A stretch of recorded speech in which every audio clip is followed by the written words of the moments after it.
de temps sur cette délibération qui se présente comme étant une délibération technique. Bien entendu, cette délibération est nécessaire puisque le marché actuel de fourniture et poste d'horodateurs expire en octobre 2001. Donc ce mois-ci, il est donc tout à fait normal et indispensable qu'il y ait effectivement un nouveau marché.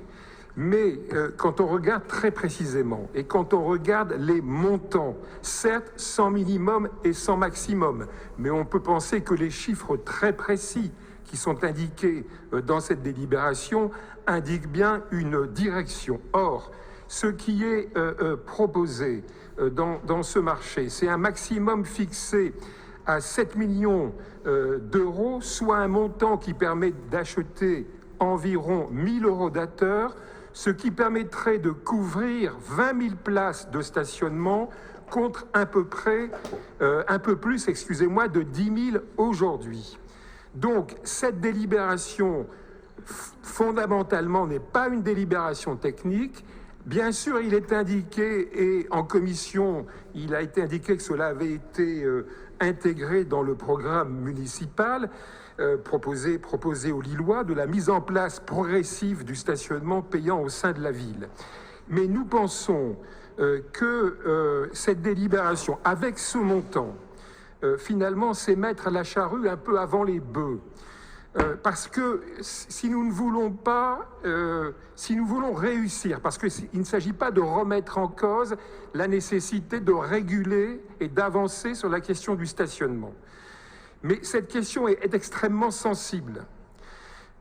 Nous pensons que cette question, comme d'autres questions dans les autres délibérations qui font l'objet de présentation de processus de concertation, nous pensons que la mise en place de l'extension telle qu'elle est indiquée, qui à ce stade, on parle de présentation ultérieure, sans calendrier, on ne parle pas de débat, on ne parle pas de concertation. Nous pensons que pour que cela réussisse et qu'on examine la pertinence des extensions et de leur acceptabilité, et c'est une condition pour nous, effectivement, de succès de cette démarche, que vous devriez, au prochain conseil municipal ou à un conseil municipal prochain, présenter la méthode de concertation, la méthode de travail. Je pense aux conférences de consensus, la mobilisation d'ateliers, de conseils de quartier, la façon d'aborder la géographie de l'extension, la question aussi, et vous le dites souvent, comment on concilie la question du climat, la question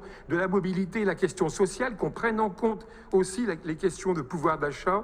Et donc, franchement, non pas pour remettre en cause l'objectif du plan tel qu'il avait été mis en place, du plan de circulation, mais je me souviens très bien qu'à l'époque avait été théorisé le fait qu'il n'y ait pas de concertation. Voilà, nous pensons que pour cette délibération, fondamentalement, n'est pas technique, qu'elle est politique et qu'il nous faudrait obtenir à ce sujet de votre part des engagements sur la préparation et la présentation des modalités de concertation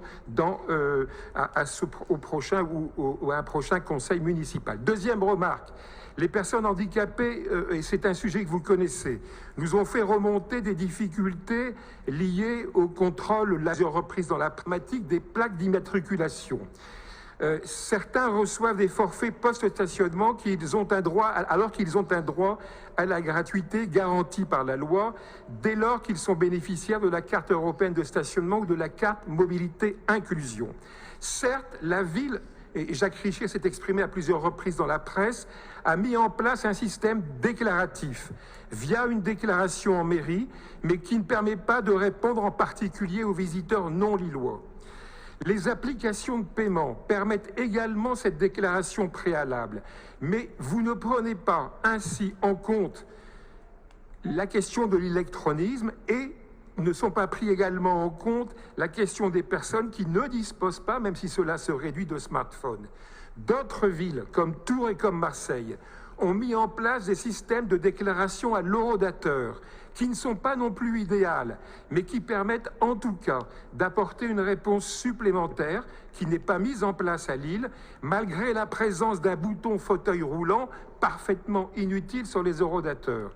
D'où notre seconde question. Mettre en place ce système déclaratif sur l'horodateur peut-il être envisagé sur les futurs horodateurs et tant qu'à faire, peut-il être mis en place sur les horodateurs actuels? Je vous remercie. Monsieur